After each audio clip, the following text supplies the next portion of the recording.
পাঁচু সাক্ষ্য দিতেই ভরা আদালতে গ্রেফতার হলো সৌরভ। বন্ধুরা, পরশুরাম ধারাবাহিকের আজকের পর্বে দেখানো হয়েছে ত্রিপর্ণা ভূমিকাকে বলে, প্লিজ তুমি চুপ করো, এইটা আমার স্বামীর জীবনের ব্যাপার, তুমি আর এর মধ্যে এসো না, আমার মেয়েদেরকে আমাকে বোঝাতে দাও।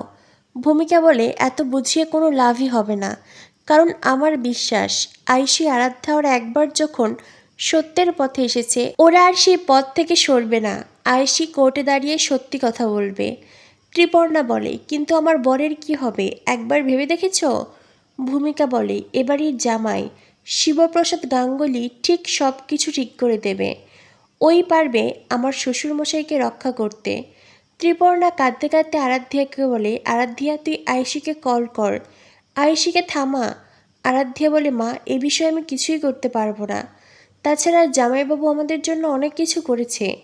ভূমিকা বলে, একদম তাই, ওই শিবপ্রসাদ ছিল বলেই আরাধ্যা বিজিতের ডেরা থেকে পালিয়ে আসতে পেরেছে, নইলে বিজিতকে বিদেশে নিয়ে যেত, আর বিদেশে নিয়ে গিয়ে ওর সাথে কী করতো সেটা বলতেও আমার গায়ে কাঁটা দিয়ে উঠছে।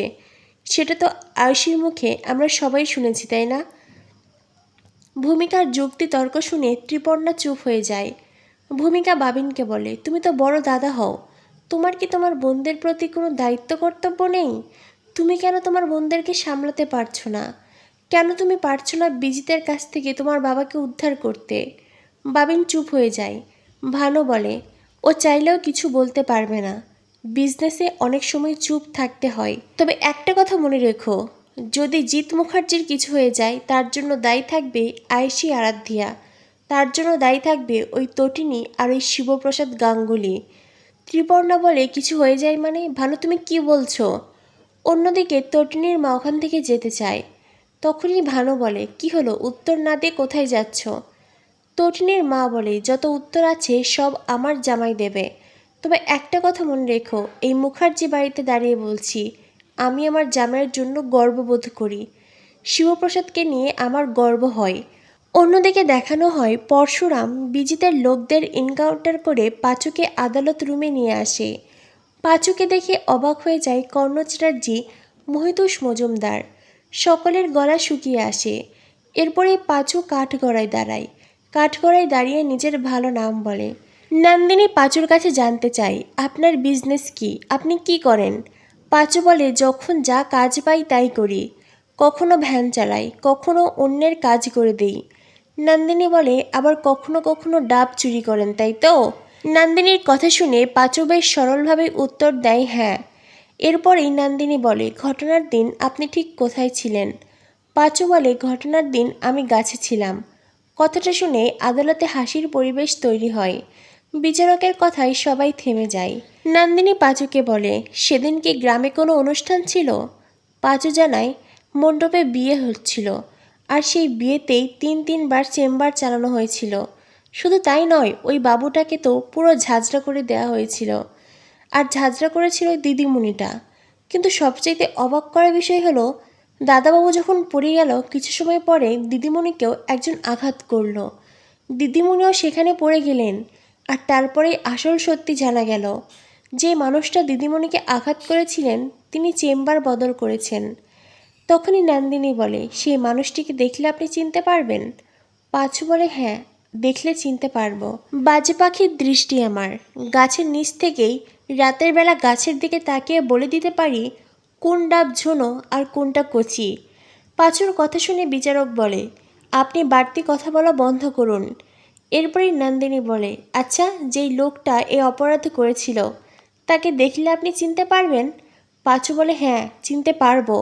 নন্দিনী বলে, সে কি কোর্টরুমে আছে? পাঁচু বলে, এখানে তো অনেক মানুষ, কোর্টরুম কোথায় সেটা কি করে বলবো? নন্দিনী বলে, কোর্টরুম মানে এই আদালত ঘরে কেউ কি আছে? পাঁচু বলে, এখানে দেখতে হবে। এই বলে পাঁচু সকলের দিকে তাকাতে থাকে। অন্যদিকে সৌরভের আত্মা শুকিয়ে গেছে। সৌরভ মুখের সামনে হাত দিয়ে নিজেকে কোনোভাবে আড়াল করতে চেষ্টা করছে, কিন্তু শেষ অবধি সে নিজেকে আড়াল করতে পারে না, আর সেজন্যই সে উঠে চলে যেতে চায়। পরশুরাম সৌরভকে পিছন থেকে জামার কলার ধরে টেনে ধরে। পরশুরাম সৌরভকে ধরতেই পাঁচুও ততক্ষণে সৌরভকে দেখে ফেলে। পাঁচু বলে, ওই লোকটা। বিচারক সহ সকলের নজর তখন সৌরভের দিকে। সৌরভ যদিও সব কিছু মিথ্যে প্রমাণ করতে চেষ্টা করে। সৌরভ বলে তাদের পক্ষের উকিল ঠিক কথা বলেছে, এই পরশুরাম আর তটিনী এই পাঁচুকে মিথ্যে বয়ান দিয়ে সাজিয়ে এনেছে, এই সাক্ষী মিথ্যে কথা বলছে। কিন্তু পাঁচুর সরলতার তার কথা শুনে বিচারকের মনে হয় পাঁচু নয়, বরং এই সৌরভই আসল অপরাধী। আর সেই সন্দেহেই বিচারক সৌরভকে গ্রেফতার করার অর্ডার দেন। সেই সাথেই কেস তদন্ত করতে পুলিশকে আদেশ করেন। সৌরভ তো রেগেমেগে ওখানে দাঁড়িয়ে আছে। পরশুরাম বলে, সৌরভ তুই আর বাঁচতে পারবি না।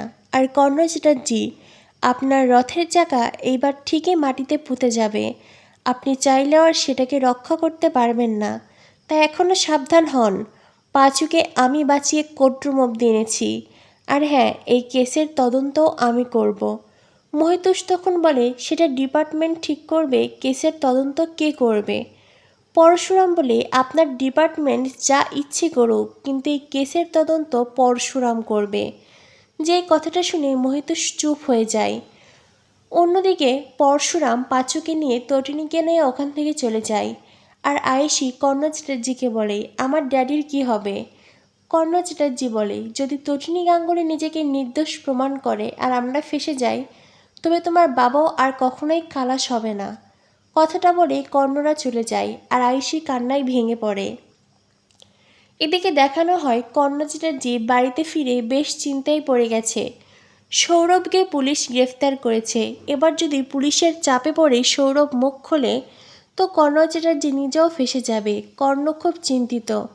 কর্ণ লহরী ম্যামকে ব্যবহার করতে ইনিয়ে বিনিয়ে মিথ্যে কথা বলে। কর্ণ বলে, তোমার ছেলের সামনে মারাত্মক বিপদ, এখনও সময় আছে, আরাধ্যাকে আটকাও, ওকে বাড়িতে ফিরিয়ে আনো। লহরী ম্যাম কাবিরের মঙ্গলের কথা ভেবে আরাধ্যাকে কল করে, আরাধ্যাকে ফিরে আসতে বলে। আরাধ্যাকে বলে, আরাধ্যা তুমি যদি না ফিরে আসো তো আমার ছেলে জেলে যেতে হবে।